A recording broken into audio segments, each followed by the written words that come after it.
Good afternoon. I'm really excited to offer you this continuing education professional development today on educational technology blogs. I am going to start first to talk about what are blogs and how can we use them to make our teaching and instruction better. So blogs are social media tools used to share information and discuss ideas in an authentic forum about anything you want. Research has shown that blogs, especially in an online education, promote content knowledge, allow students to feel more connected, which we know is really important, and to enhance student reflection. Worthington also offered that blogging provides a medium, informal or formal, where students can connect to one another and also to the teacher. Blogs can be used by educators, by students, and others to brainstorm and share ideas, collaborate, and showcase creations. Now, I picked out a few blogs that I really love. This one right here, it's Cool Cat Teacher Blog by Vicki Davis. And I really loved this first. This caught my eye. And she says, one of her quotes is, refreshing teachers, renewing hope. And I think that's very important during this time when maybe we feel like we can't be as connected. Blogging is a great way to do it. She provides tabs across the top. They're organized into categories to direct the user. Categories include technology, trends, cool stuff, what do you do, and by grade level. There's a really cool 10-minute teacher podcast that you can subscribe to, and every day you can listen to this podcast. And then also she has her information by subject area. So this is what I was talking about, this 10-minute a day teacher. It's called a PD Breakaway podcast. And it also has a table of past episodes. So I thought if you aren't into blogging right now, this may be a great way to subscribe to her blog and listen to this 10-minute a day professional development. And we'll talk a little bit more about how blogs are important, can be very important for professional development. It serves also as a repository for sharing by other teachers. And also other teachers, educators appear as guests on her podcast. It almost, I think maybe as I look at it and analyze it, it almost can provide too much information because you can just jump down that hole and never come back out. There's so much information. The site is a little bit overwhelming. And she also does have some ads for selling her own product. But what I really liked about this blog is I felt like it would be a great blog if you wanted to kind of get in there and improve your teaching, your instruction, your pedagogy. And Khan says that blog-based professional development has added another dimension to professional development, and it's proved to be a valuable avenue for teacher education. So I think that's important. This may be a really good starting point. Another blog. Now this is a great blog, and even though I really liked the first one, this blog, it's called The Cult of Pedagogy by Jennifer Gonzalez, and she feels like a next door neighbor. She feels like the teacher that you can go to. It just feels very warm. The pages are very easy to look at.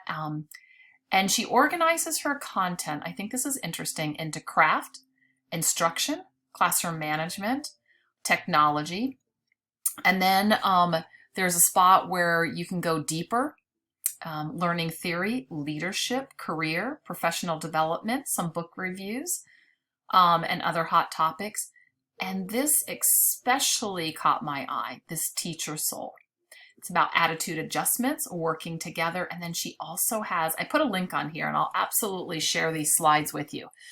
But she has an area that she talks about inspiration. And I think as teachers, it really is our responsibility to inspire others, to hold each other up, to keep each other going, because we are in a really challenging profession. So this is a great blog. I felt like Jennifer was somebody I could become really good friends with.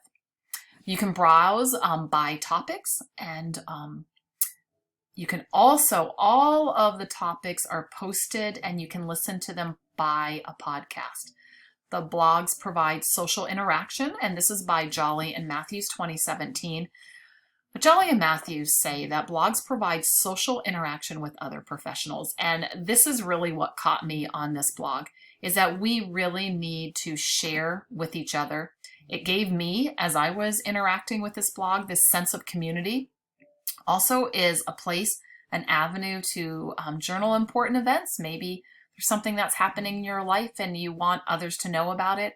It's a great place for sharing knowledge and information, and an outlet for personal expressions.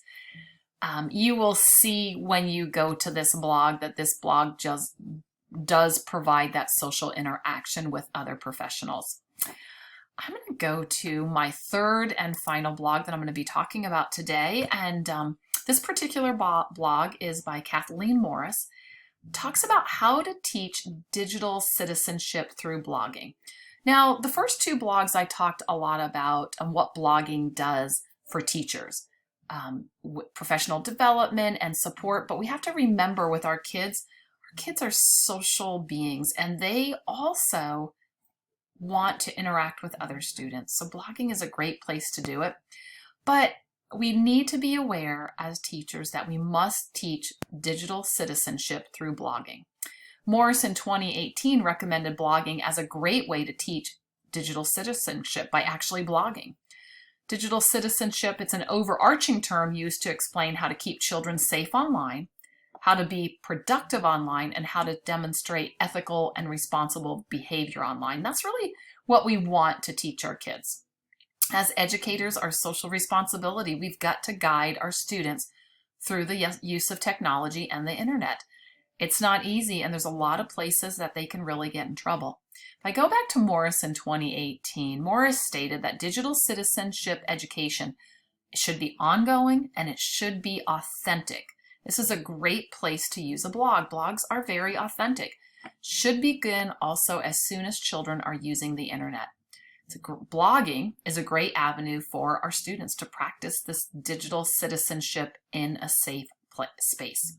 I want to talk about one of the characteristics. Last week we talked about that there are 9 characteristics of digital citizenship, but one that I find very important, especially because I teach 5th grade, is that we have to teach our kids that we want to minimize our digital footprints. One thing important to know is that we can't go without a digital footprint, but we can minimize it, and we need to teach our children how to do that. And there's reasons, and I look at my 5th graders and then middle schoolers, and they might want to know why. What is the big deal? Well, we know that employers and higher education and private schools and other agencies are previewing our online profiles and our search results. So whatever is posted can show up somewhere else. And we need to let kids know that this is important. What they do in 5th grade and middle school and high school, our employers or colleges are more than likely are going to see this. Digital footprints might be used in other ways in the future, and we really don't know how they could be used. So we really need to instruct our kids and provide modeling and provide guidance in how they can guard their private information. And, as simple as birthdays and addresses or photos, we need to really make sure that they guard this information. So be sure to teach children to keep their pictures offline.